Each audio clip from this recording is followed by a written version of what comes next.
এই খাজাটি কার কার পছন্দ অবশ্যই কমেন্ট করে জানাবেন। আমার তো বেশ ভালো লাগে, উপর থেকে মুচমুচে আর ভেতরে রসালো। মাত্র 1 কাপ পরিমাণ আটা দিয়ে মুচমুচে রসালো খাজাটি তৈরি করে নেওয়া যায়। ঘরে তৈরি মুচমুচে রসালো এই খাজা বাইরের কেনা খাজার থেকে কোনো অংশেই কম নয়। পুরো রেসিপিটি খুব সহজভাবে তৈরি করে দেখাবো, আশা করছি আপনাদের কাছে ভালো লাগবে। খাজা তৈরি করার জন্য এখানে নিয়েছি 1 কাপ পরিমাণ আটা। আপনারা পরিমাণটা বাড়িয়ে অথবা কমিয়ে এখানে নিতে পারেন। এই আটার সাথে দিয়ে নিচ্ছি স্বাদমতো লবণ।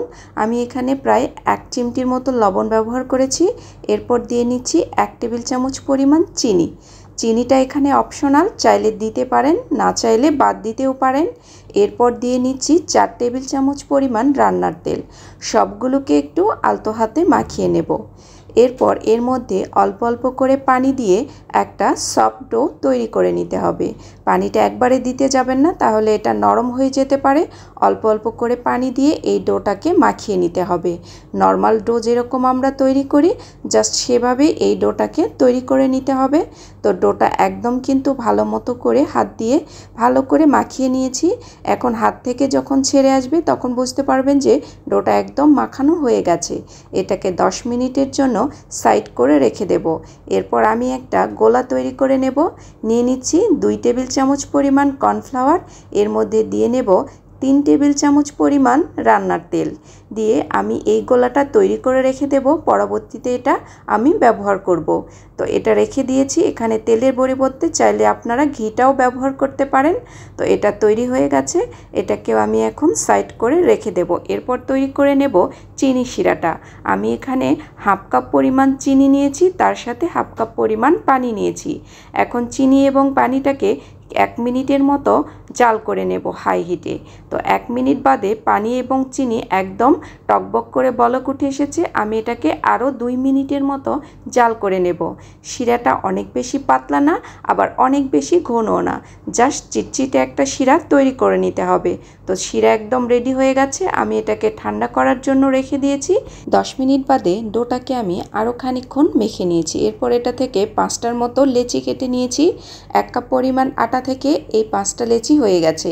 এখন আমি এই লেচিগুলো একটা একটা করে রুটি বেলে নেব। চাইলে সামান্য একটু আটা দিয়ে রুটিগুলোকে বেলে নিতে পারেন, তবে অনেক বেশি আটা দেওয়া যাবে না, অল্প একটু আটা দিয়ে রুটিগুলোকে বেলে নিতে হবে।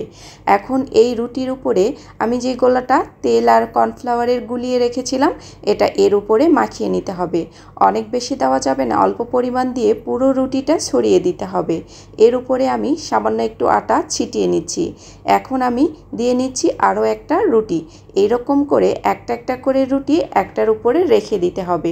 তো কাজটা দেখেই হয়তো আপনারা বুঝতে পেরেছেন, এখানে বলার কিছু নেই, দেখে ব্যাপারটা সহজেই বুঝে নেওয়া যায়।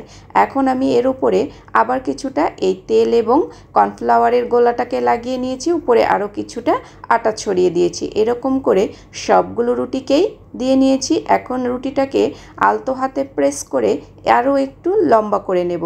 তো চারিপাশ থেকে বেলে নিয়ে এখন রুটিটাকে একদম রোলের মতো করে বানিয়ে নিতে হবে। এক পাশ থেকে ধরে পুরো রুটিটাকেই রোলের মতো করে আমি বানিয়ে নিয়েছি। তো একদম বানানো হয়ে গেছে। এখন একটা ছুরির সাহায্যে এই খাজাগুলোকে ছোট ছোট পিস করে কেটে নিতে হবে। আপনি যতটুকু সাইজ করে বানাতে চাচ্ছেন সেই অনুযায়ী এগুলোকে কেটে নিতে হবে। তো আমি বাইরের কেনা খাজার মতো যেহেতু তৈরি করছি, তাই সেই অনুযায়ী আমি শেপটা দিয়ে নিয়েছি। এখন একটু আরও মাঝখানে প্রেস দিয়ে খাজাটাকে আরও একটু পাতলা করে নিতে হবে। তো সবগুলো খাজাকেই আমি বানিয়ে নিয়েছি। এখন এগুলোকে তেলে ভেজে নেব। মিডিয়াম গরম তেলে এই খাজাগুলোকে ছেড়ে দিতে হবে। খাজাগুলো ভাজার জন্য একটু সময় নিয়ে ভেজে নিতে হবে। আমার রেসিপিগুলো যদি আপনাদের কাছে ভালো লেগে থাকে অবশ্যই আমার চ্যানেলটিকে সাবস্ক্রাইব করে রাখবেন, এবং যারা আমার পেজ থেকে দেখছেন অবশ্যই পেজটিকে ফলো দিয়ে রাখবেন। যদি রেসিপিটি আপনাদের কাছে খুবই ভালো লেগে থাকে অবশ্যই নিজের টাইমলাইনে অথবা ফ্রেন্ডস অ্যান্ড ফ্যামিলির কাছে শেয়ার করে রেখে দেবেন। এখন খাজাগুলোকে আমি আরও কিছুটা কালার পর্যন্ত ভেজে নেব। তো খাজার কালার চলে এসেছে, এগুলোকে আমি তেল ঝরিয়ে উঠিয়ে নেব।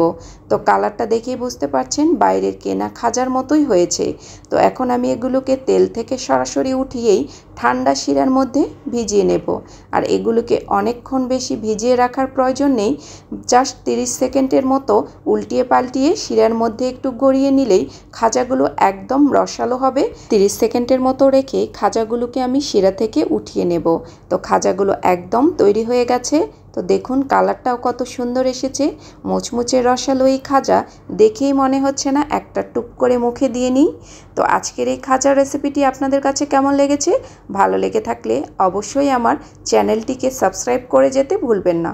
এই পর্যন্তই, সবাই ভালো থাকবেন। আবার দেখা হবে নতুন কোনো সহজ রেসিপিতে। আল্লাহ হাফেজ, আসসালামু আলাইকুম।